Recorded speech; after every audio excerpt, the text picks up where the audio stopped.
People in the northern Idlib area have been living in constant danger for over 18 months now, leaving them destitute and with no access to healthcare.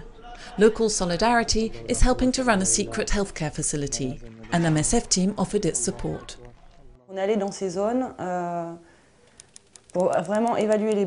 We went to the area to assess the people's needs.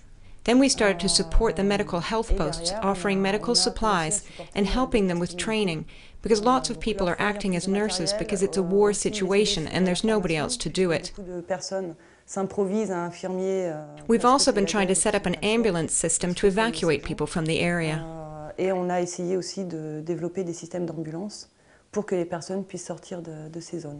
A month ago, another team went to evaluate needs in Deir ez-Zor, a remote region in the east of Syria also ravaged by the conflict. The team saw empty hospitals that have been subjected to intense shelling. There too, Syrians have rallied round to convert this old school into a makeshift hospital. The situation in both these areas is very alarming, and the few health workers present have to make do with just the bare minimum.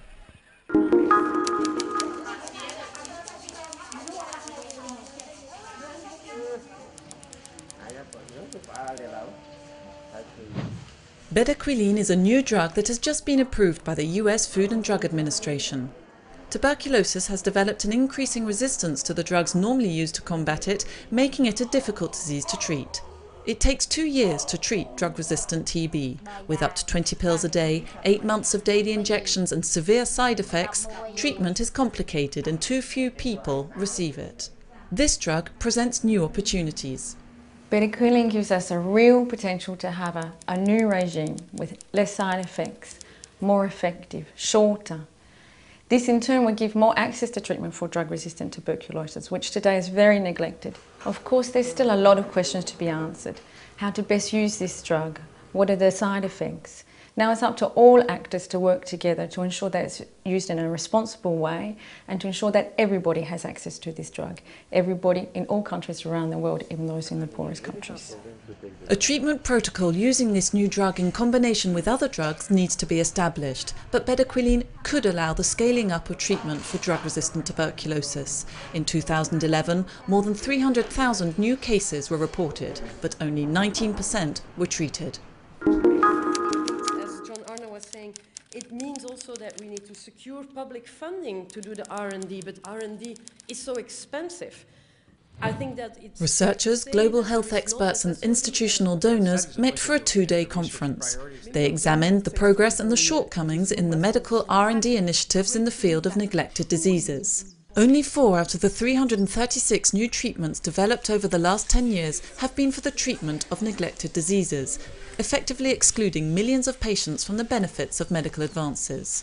MSF put forward this analysis during the international conference before going on to make its recommendations.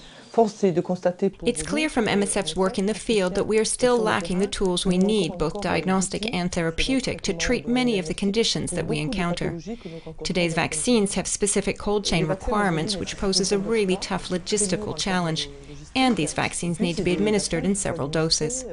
So what we at MSF would like is a much less complex tool, a tool that is adapted to our working environment and affords better immunization coverage to prevent childhood killer diseases.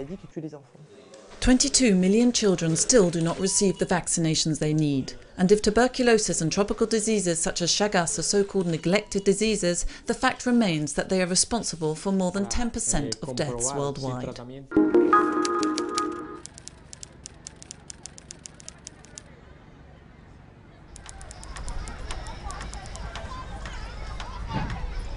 The roads are passable again. The end of the rainy season saw the arrival of new refugees, mainly women and children at Yida camp. Often very weak, they are able to receive healthcare here. In August, MSF increased its medical capacity to reduce the very high mortality rate in the camp. There are now 80 beds at the MSF hospital, and the medical teams give consultations in several different locations. Although the situation has stabilised, the teams are watching closely in case of another massive influx of people. We've maintained the medical capacity we put in place during the emergency.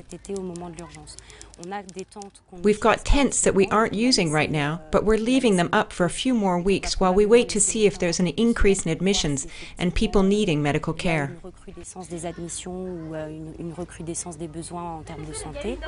Malnutrition is one of the conditions treated in the camp. While the infant mortality rate has fallen sharply, the number of children suffering from malnutrition remains high. Between the end of July and mid-November, over 1,900 malnourished children were treated as outpatients, 491 were hospitalised.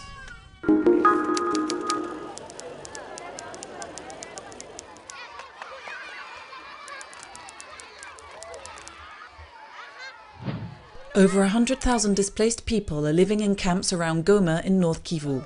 Conditions are extremely harsh. Several fixed vaccination points have been set up to immunise children, like this one in Mugunga 1 camp. We're vaccinating to prevent the measles epidemic, which can occur when people are living in crowded conditions in a camp. Measles can lead to diarrhoea, pneumonia and blindness. It is one of the main causes of death in children.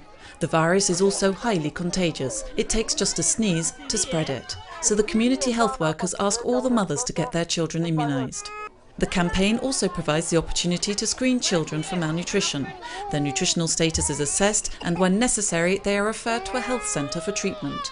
The objective of the campaign is to immunise 28,000 children between the ages of 6 months and 15 years.